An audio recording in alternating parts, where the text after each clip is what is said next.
Halo jagoan, bertemu lagi dengan Mimin di channel Jagoan Film. Jangan lupa tekan tombol subscribe, like, and share.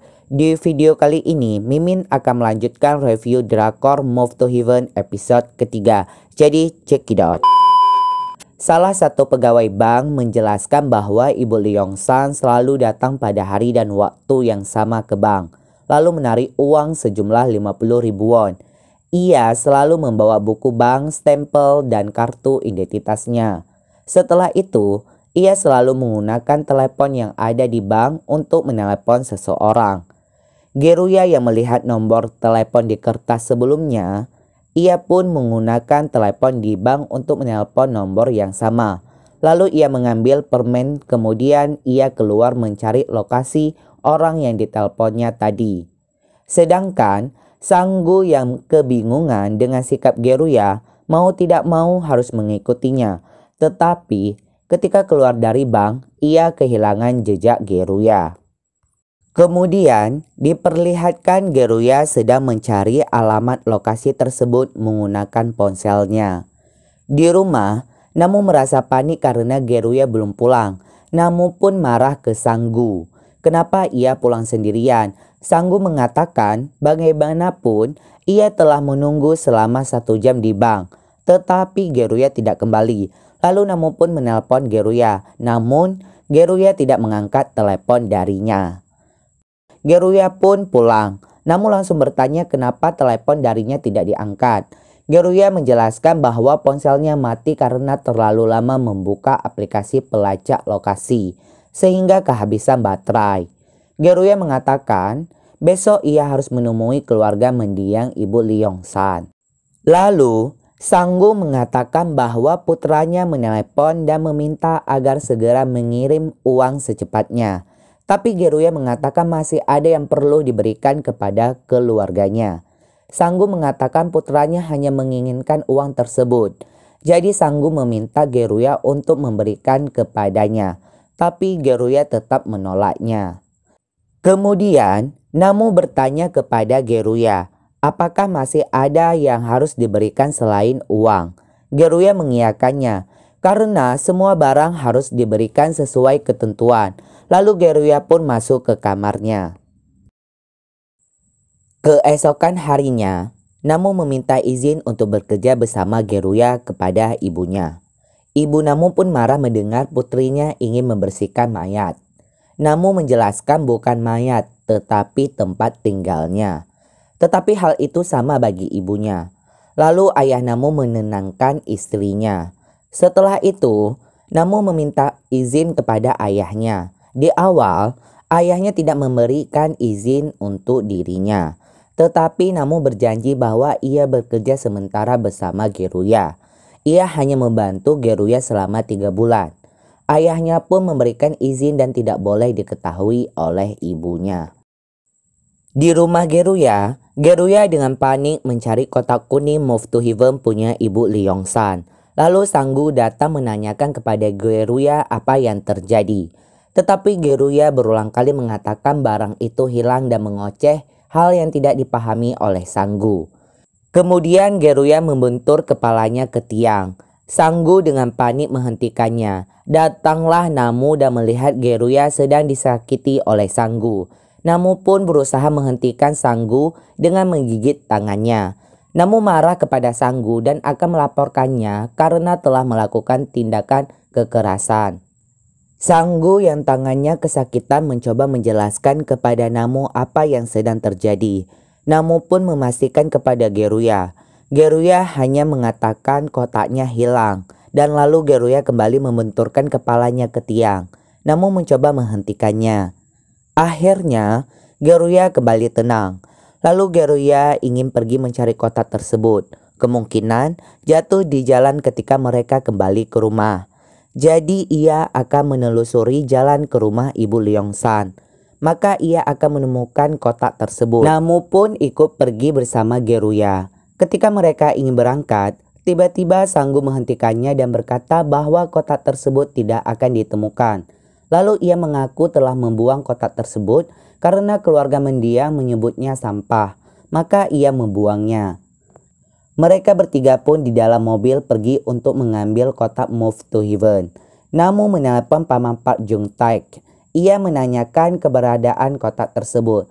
Tetapi kotak tersebut telah dibuang ke penampungan sampah. Akhirnya mereka bertiga tiba di penampungan sampah. Mereka mulai mencari kotak Move to Heaven di tumpukan sampah tersebut.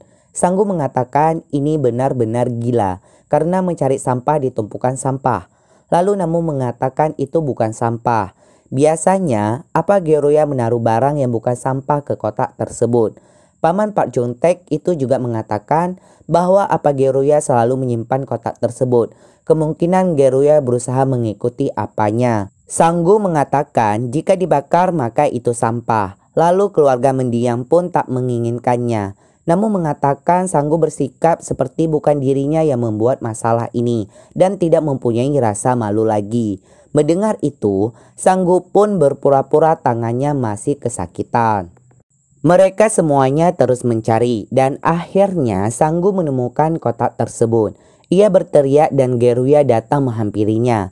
Sanggu berpikir Geruya akan memeluknya, tetapi Geruya mengambil kotak tersebut dan pergi meninggalkannya. Kemudian Geruya bertemu dengan putra Ibu Leongsan. Putra Ibu Leongsan langsung mengambil amplop tersebut.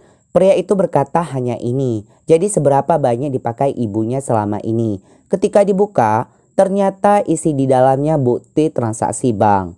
Lalu Geruya menjelaskan bahwa Ibu Leongsan tidak menghabiskan uang tersebut. Ia sering ke bank dan menarik uang sebanyak 50.000 won. Lalu ia menelepon seseorang dari telepon bank. Putra Ibu Leongsan berkata ia tidak ingin mengetahui semua itu dan hanya menginginkan uangnya saja. Pria itu pun meminta uang kepada Geruya dan Geruya menolaknya. Jadi pria itu mengambil dengan paksa. Geruya terus menolak sehingga membuat pria itu kesal dan hendak memukulnya. Tetapi dihentikan oleh Sanggu. Sanggu berkata berhentilah dan segera berikan uang tersebut. Sanggu juga mengatakan bahwa orang dewasa tidak pantas memukul anak kecil. Tiba-tiba Geruya melarikan diri. Pria itu mengejarnya dari belakang. Begitupun Sanggu dan Namu. Geruya terus berlari hingga ia berhenti di lampu penyeberangan. Geruya tak berani menyeberang. Akhirnya ia dibantu oleh Namu dan terus berlari hingga mereka berdua berhenti di depan sebuah toko jahit. Akhirnya pria itu berhasil mengejar Geruya dan langsung menarik uang tersebut dengan paksa. Tetapi Geruya tetap bertahan dan mengatakan uang tersebut untuk membelikan setelan jas. Kemudian muncullah pemilik toko yang bertanya kepada pria tersebut, apakah ia Park Chae-yeol. Kemudian diperlihatkan masa lalu ketika Ibu Leongsan berada di depan toko jahit tersebut. Ia melihat setelan jas di dalam kaca dan ingin membelikan setelan tersebut untuk putranya.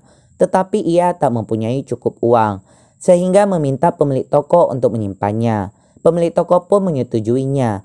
Ia tersenyum lalu berkata akan kembali bersama putranya nanti. Pemilik toko menceritakan bahwa ibunya datang setiap hari dan selalu mengatakan hal yang sama. Pemilik toko juga mengatakan untuk mampir jika ada waktu dan akan membuatkan setelan jas untuknya. Tetapi putra Leongsan menolaknya karena tidak ingin membeli setelan dan lagi ibunya sudah mati, maka ia dapat melakukan apapun dengan uang tersebut. Namu pun menyuruh Geruya untuk memberikan uang tersebut. Namun Geruya malah memberikan kotak kuning. Pria itu marah dan melempar kotak tersebut, bahkan ia menginjak barang yang ada di dalam kotak tersebut. Lalu ia mengambil uang di meja dan ketika hendak pergi, ia melihat kotak yang dikenalnya. Ternyata di dalam kotak tersebut berisi baju yang pernah ia belikan untuk ibunya di gaji pertamanya. Ia pun teringat ketika memberikan baju kepada ibunya. Ibunya pernah mengatakan akan membelikan setelan jas walaupun meminjam uang tetangga. Akhirnya, ia menangis mengingat kenangan tersebut. Selama ini, ibunya menyimpan baju itu dan tidak pernah memakainya. Lalu diperlihatkan kenangan di mana Ibu Leongsan sangat bahagia ketika menceritakan Anaknya sangat tampan, memakai setelan jas, sehingga banyak wanita naksir kepadanya. Di rumah, Namu menanyakan kepada Geruya bagaimana ia tahu bahwa Ibu Leongsan mengunjungi toko jahit. Geruya mengatakan bahwa ia menulis harapannya. Di kamar, Geruya mengingat perkataan apanya. Apabila Geruya dapat memecahkan masalah, maka ia mendapatkan hadiah. Lalu Geruya mengatakan bahwa ia berhasil membaca isi hati mereka. Kemudian Geruya melepaskan stiker di permen dan menempelkan ke foto apanya. Lalu, Sanggu sedang jogging di tengah malam. Sepertinya ia mulai berlatih lagi untuk bertarung. Di jalan, Sanggu melihat seorang perempuan yang ketakutan bersembunyi di belakang mobil. Lalu datanglah seorang pria menarik perempuan tersebut dengan kasar. Sanggu hanya diam ketika ditegur oleh pria tersebut. Lalu Sanggu pun melanjutkan joggingnya. Ketika Sanggu tiba di rumah, ia bertemu dengan perempuan yang merupakan pemilik klub bertarung. Namun melihat mereka berdua. Kemudian Sanggu masuk ke mobil dan pergi bersamanya. Di dalam mobil, perempuan itu memberikan amplop yang berhubungan dengan Suchol, teman tanding yang pernah melawan Sanggu sebelumnya. Perempuan itu mengatakan bahwa Sanggu akan melakukan apapun. Ketika di klub, sorakan meriah dari penonton kepada Sanggu sampai ia masuk ke dalam ring. Sanggu pun mulai bertarung dengan lawannya. Beberapa kali Sanggu dikalahkan dengan pukulan keras dari lawannya dan tendangan terakhir membuat Sanggu terjatuh. Sedangkan di pagi hari, Namu mengecek Sanggu di dalam tendanya dan Geruya mengatakan bahwa pamannya tidak ada di rumah. Lalu Namu bertanya apakah dia tidak pulang semalaman. Geruya mengatakan bahwa tidak tahu kapan pamannya pergi. Kemudian, Namu mengatakan Sanggu memang tidak mencerminkan seorang wali karena pergaulan bebas. Geruya pun bertanya mengapa Namu bisa mengetahui pergaulan pamannya. Namu menceritakan itu semua terlihat jelas saat mereka bertemu dalam kegelapan, menatap satu sama lain dengan intens, kemudian mereka langsung beraksi seperti film erotis. Karena Geruya yang tak mengerti sama sekali, ia berkata bahwa tidak tahu pamannya sedang syuting film. Tiba-tiba, Sanggu muncul dan berkata ia sedang syuting film apa. Namu dan Sanggu pun terkejut melihat wajah Sanggu yang babak belur. Lalu Sanggu menyuruh Namu untuk membuat ramyeon dan memberikan uang kepadanya. Namu pun memasak ramyeon, sedangkan Geruya sedang mengobati luka yang ada di tubuh Sanggu. Ketika Geruya sudah siap mengobatinya, telepon pun berbunyi dan Sanggu mengangkat dan menjawab move to heaven. Saat itu Geruya terpana melihat pamannya. Sedangkan Namu kembali ke rumah dan mengambil tas. Ibunya melihat dan bertanya kemana ia akan pergi. Namu mengatakan ada keperluan yang harus dilakukan. Tetapi ibunya tidak percaya dan memeriksa tasnya. Ketika tas itu dibuka, ibunya melihat buku persiapan tes pegawai negeri. Rupanya ayah Namula yang telah memasukkan buku itu ke dalam tas. Ibunya pun sangat senang dan memberikan uang agar Namu bisa membeli makanan yang lezat. Kemudian Namu menghentikan mobil Geruya. Lalu Namu masuk ke dalam mobil dan akhirnya mereka pun pergi ke tempat klien. Saat mereka bertiga tiba di lokasi yang berada di kompleks perumahan, rupanya di lokasi sudah ada polisi yang menunggu. Namu tanpa sengaja bertemu dengan teman lamanya yang sudah menjadi polisi, yaitu Jung Yong. Sedangkan Jung Yong yang melihat Namu, ia bertanya apa yang Namu lakukan di sini. Namu menjawab, ia bekerja dengan Geruya sekarang. Jung Yong yang melihat Geruya pun menyapanya. Lalu, Namu juga memperkenalkan Sanggu kepada Jung Yong. Kemudian, mereka diantar oleh Jung Yong masuk ke dalam rumah. Di dalam rumah, mereka melihat bekas darah di lantai. Jung Yong menceritakan seorang wanita yang berusia 20 tahun dibunuh di rumah ini sekitar 2 minggu yang lalu. Sanggu menanyakan apakah ini perampokan. Jung Yong pun menjawab tidak, melainkan mantan pacar datang menemuinya, lalu terjadilah pertengkaran. Namu mengatakan bahwa ia tahu kasus ini, tetapi tidak tahu jika lokasinya di sini.